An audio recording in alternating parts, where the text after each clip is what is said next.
आपसे अगले मरहले में सवाल पूछूंगा कि ऑन द कॉन्ट्ररी डील देने वाले ये क्यों चाहेंगे कि तासुर उनके बारे में ये बने कि पहले जरदारी को साथ मिलाया, नवाज को रगड़ा, अब नवाज को साथ मिलाया, जरदारी को रगड़े। वो ये तासुर क्यों नहीं देना चाहेंगे कि ये तो अक्रॉस द बोर्ड करप्शन के खिलाफ जंग थी? तो मैं आपसे सवाल लेकिन आगे जाके पूछूंगा। जावेद लतीफ साहब इस सारी डिस्कशन को बड़ा मुस्कुरा कर सुनते रहे, ये मामूल की मुस्कुराहट है जावेद लतीफ साहब, या आप भी जरा मुतमईन है कि यार चलो फाइनली अब जान छूटने वाली? और जो मैंने सवाल पहले पूछा, आपके ख्याल में आपके कायद मोहतरम से अगली मुलाकात कोर्ट लखपत होनी है, सर्विस अस्पताल, या एवन फील्ड का अपार्टमेंट नंबर 13?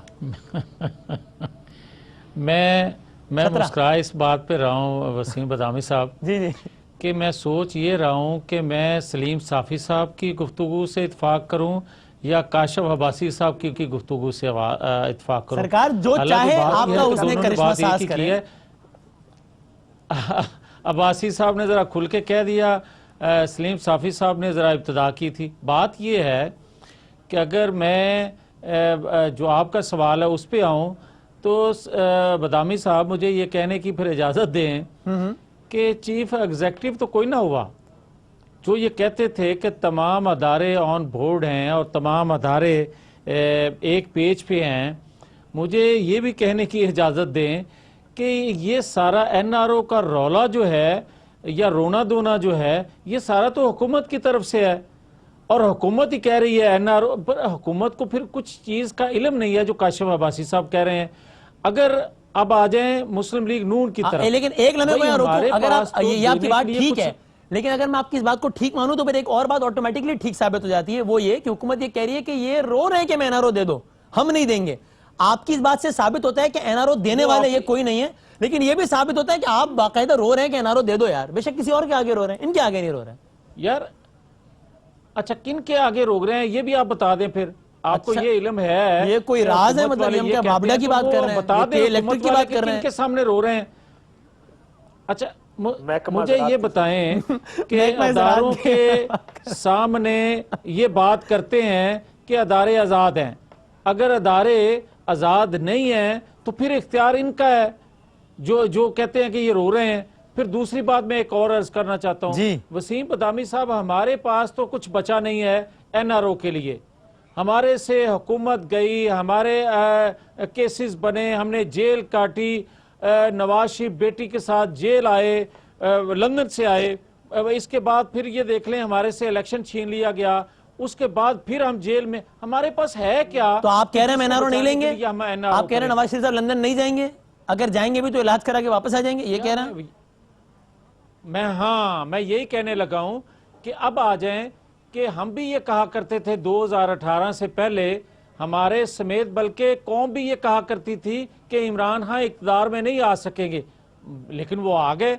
मैं ये कहूँगा कि पाकिस्तान की जो हिस्ट्री है, जो आप जिसका तज़किरा कर रहे हैं, या काशिफ अब्बासी साहब या सलीम साफ़ी साहब जो जिक्र कर रहे हैं, मुझे बड़े दुख से ये बात कहने पड़ रही है और मैं बड़ी तकलीफ से ये कह रहा हूँ कि पाकिस्तान के अंदर जो तजर्बे हुए हैं वो मुनासिब नहीं हुए।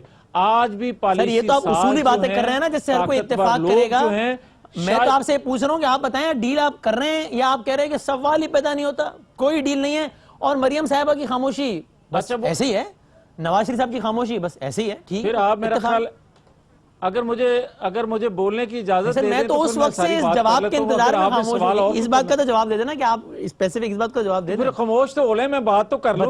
बताइए आप खामोश होंगे तो मैं बात मैं हमतन गोश हूं, आप बताइए। मैं ये कहता हूं, मैं वसीम ये कहता हूं कि आज शायद पॉलिसी साज ये समझ रहे हो कि जो उनसे हुआ है गलत हुआ है, क्योंकि पाकिस्तान की आज मईशत का हाल देख लें, आज अदारों का हाल देख लें, आज की हुकूमत जो कुछ कह रही है वो देख लें।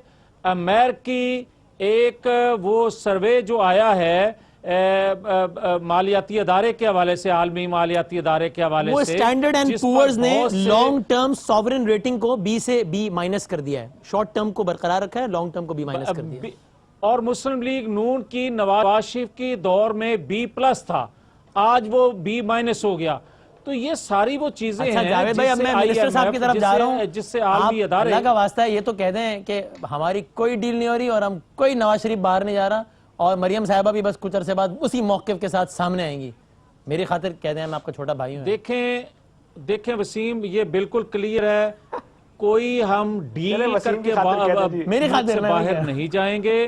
ये इलाज के लिए आप पाबंदी ना लगाएं, ये हमारा इंसानी एक हक है। जो ये देखें ना जिस तरह, अच्छा मरियम साहबा की खामोशी की वजह तो बता दें, फिर मैं अली मोहम्मद साहब की तरफ जा रहा हूँ। मरियम साहबा क्यों खामोश हैं? याद नहीं है मरियम साहबा क्यों खामोश हैं? आज क्या मौका है? मैं वसीम, ये देखो मेरी बात सुन लें, उस वक्त इलेक्शन थे, आज भी जब मौका आएगा मरियम नवाज भी बोलेंगी और हम कोई अदारों के खिलाफ उस वक्त भी नहीं थे। आज हमारे मौकफ को तमाम पाकिस्तान की सियासी जमातें अदालत के बाहर खड़े रहकर कहा ये जज बुक से भरे बैठे हैं, यही कहते थे इमरान तो मोरा है, इमरान की कोई हैसियत नहीं है, पीछे तो कोई और है, गली गली में शोर है, न्याजी के पीछे कोई और है। ये इदारों के बारे में आप राय रख रहे थे ना, सही है गलत? चले मैं दोबारा, तो मैं अली मोहम्मद साहब आज ठीक है, लेकिन वो आज इमरान खुद कह रहे हैं, आज आप उन इदारों पर तनकीद नहीं कर रहे हो, पहले कर रहे थे। कोई राज थोड़ी है, तजिया तलब बात थोड़ी है।